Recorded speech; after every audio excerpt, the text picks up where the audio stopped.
ನಾವು ಹುಡುಗರು ನಮ್ಮ ಹುಡುಗಿಗೆ ಬೈದರೆ ಅವಳು ಎಷ್ಟು ಈಸಿಯಾಗಿ ಬಿಟ್ಟು ಹೋಗಿಬಿಡ್ತಾಳೆ.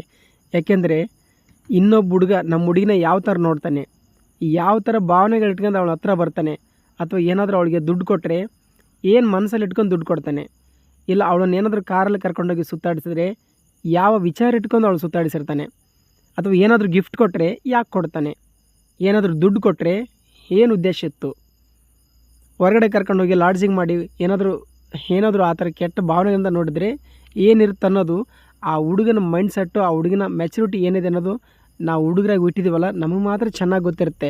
ಆದರೆ ಅವರ ಮನಸ್ಸಿನ ಭಾವನೆ ನಮ್ಮ ಹುಡುಗರಿಗೆ ಯಾವತ್ತೂ ಗೊತ್ತಾಗಲ್ಲ. ಯಾಕೆಂದರೆ ನಾವೇನಾದರೂ ನಮ್ಮ ಹುಡುಗರ ಹತ್ರ ಇದನ್ನ ಹೇಳಿದ್ರೆ, ನೋಡು ನೀನು ಯಾರ ಜೊತೆ ಸುತ್ತಾಡಬಾರ್ದು, ಯಾರ ಜೊತೆ ಹೋಗಬಾರ್ದು, ಯಾರ ಜೊತೆ ಮಾತಾಡಬಾರ್ದು, ನಾವೇನಾದ್ರು ನೇರವಾಗಿ ಅಂದರೆ ಅವರು ನಮ್ಮನ್ನು ರಿಜೆಕ್ಟ್ ಮಾಡಿ ಹೋಗ್ತಾರೆ. ಯಾಕೆಂದರೆ ಇವನು ಕೆಟ್ಟವನು, ನನ್ನ ಮೇಲೆ ತಪ್ಪು ತಿಳ್ಕೊತಾನೆ, ಇವನು ಸರಿ ಇಲ್ಲ, ಅನುಮಾನ ಪಡ್ತಾನೆ ಅಂತಾರೆ. ನಾವು ಅನುಮಾನ ಏನಕ್ಕೆ ಪಡ್ತೀವಿ ಹೇಳು? ನಮಗೆ ಏನೂ ಗೊತ್ತೇ ಇಲ್ಲ ನಮಗೆ. ಯಾಕೆಂದರೆ ನಮ್ಗೆ ಗೊತ್ತಿರೋದು ಇಷ್ಟೇ, good morning, good night, tiffin ಆಯಿತಾ, ಊಟ ಆಯಿತಾ, ಮಲ್ಕೊಂಡಿಯಾ, ಎಷ್ಟೊತ್ತಿಗೆ ಮಲ್ಕೊಂಡೆ, ರಾತ್ರಿ ಎಷ್ಟೊತ್ತವರೆಗೆ ಇದ್ದೆ, ಯಾಕೆ ಫೋನ್ ಬ್ಯುಸಿ ಬರ್ತಾಯಿತ್ತು, ಯಾರ ಜೊತೆ ಮಾತಾಡ್ತಾ ಇದ್ದೆ, ಯಾರವರು, ಎಲ್ಲೋಗಿದ್ದೆ, ಇವತ್ತು ಯಾವ ಬಟ್ಟೆ ಹಾಕಿದ್ದೆ, ಕಾಫಿ ಆಯಿತಾ, ಟೀ ಆಯಿತಾ, ಟೈಮ್ ಟು ಟೈಮ್ ಊಟ ಮಾಡಿದೆಯಾ, ಏನು ಮಾಡ್ತಾಯಿದೆಯಾ, ನಿನ್ನ ಜೊತೆ ಯಾರಿದ್ದಾರೆ, ನಿನ್ನ ಆಜುಬಾಜು, ನೀನು ಒಬ್ಬಳೇ ಹೋಗಿದ್ಯಾ, ಯಾರಾದ್ರೂ ಕರ್ಕೊಂಡು ಹೋಗಿದ್ದೀಯಾ, ಅಥವಾ ಯಾರಾದರೂ ನೀನು ನೋಡಿದ್ರಾ, ನಿನ್ನ ಮಗಕ್ಕೆಲ್ಲ ಮಾಸ್ಕ್ ಹಾಕ್ಕೊಂಡಿದ್ದೀಯಾ? ಇವೆಲ್ಲ ಪ್ರಶ್ನೆ ಏನಕ್ಕೆ ಮಾಡ್ತೀವಿ ಹೇಳಿ? ಎಲ್ಲನೂ ನಮ್ಮ ಪ್ರೀತಿಗೋಸ್ಕರ. ಅವಳನ್ನಷ್ಟು ಪ್ರಾಣಕ್ಕಿಂತ ಹೆಚ್ಚಾಗಿ ಪ್ರೀತಿ ಮಾಡ್ತಿರ್ತೀವಿ. ಅದೇ ನಮ್ಮ ಹುಡುಗಿನ ಯಾರಾದರೂ ಪ್ರೀತಿ ಮಾಡಿ ಕರ್ಕೊಂಡು ಹೋದರೆ ನಾವೆಲ್ಲಿ ಹೋಗೋಣ? ಯಾಕೆಂದರೆ ಹೆಣ್ಮಕ್ಳು ಬದುಕ್ತಾರೆ. ಹೆಣ್ಮಕ್ಳು ಎಷ್ಟು ಜನನ ಪ್ರೀತಿ ಮಾಡಿದ್ರು ಕೂಡ ಅವ್ರು ಬದುಕ್ತಾರೆ. ಆದರೆ ನಮ್ಮ ಕೈಲಿ ಬದುಕೋಕ್ಕಾಗಲ್ಲ. ಅದಕ್ಕೆ ಅಷ್ಟು ಕೇರ್ ಮಾಡ್ತೀವಿ. ಅತಿಯಾದ ಕೇರ್ ಅವರಿಗೆ ತುಂಬ ಟಾರ್ಚರು, ತುಂಬ ಇರಿಟೇಷನ್ ಆಗುತ್ತೆ. ಏನು ಇವನು ಇಷ್ಟು ಡಬ್ಬ ಥರ ಆಡ್ತಾನೆ, ಇಷ್ಟು ಗೋಳಿಕ್ಕಂತಾನೆ, ಇಷ್ಟು ನಾನು ಅನುಮಾನ ಪಡ್ತಾನಂತ ಅವ್ರು ನಮ್ಮನ್ನು ಬಿಟ್ಟು ಹೋಗ್ತಾರೆ.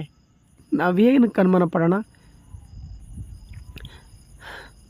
ನಿಜ, ನಮ್ಮ ಕೈಲಿ ಅವ್ರು ಕೇಳಿದಷ್ಟು ದುಡ್ಡು ಕೊಡೋಕ್ಕಾಗಲ್ಲ, ಕೇಳಿದಂಥ ಅಪಾರ್ಟ್ಮೆಂಟಲ್ಲಿ ಇಟ್ಬಿಟ್ಟು ಅವ್ರನ್ನ ಪ್ರೀತಿ ಮಾಡೋಕ್ಕಾಗಲ್ಲ, ಕೇಳಿದಂಥ ಕಾರಲ್ಲಿ ಸುತ್ತಾಡ್ಸೋಕ್ಕಾಗದಿರ್ಬೋದು, ಕೇಳಿದಂಥ ಆ್ಯಪಲ್ ಫೋನ್ಸ್ ಕೊಡ್ಸೋಕ್ಕಾಗದಿರ್ಬೋದು, ಕೇಳಿದಂಥ ಬಟ್ಟೆ ಕೊಡ್ಸೋಕ್ಕಾಗದಿರ್ಬೋದು, ಅವ್ರು ಕೇಳ್ದೆಲ್ಲ ಶಾಪಿಂಗ್ ಮಾಡ್ಸೋಕ್ಕಾಗದಿರ್ಬೋದು.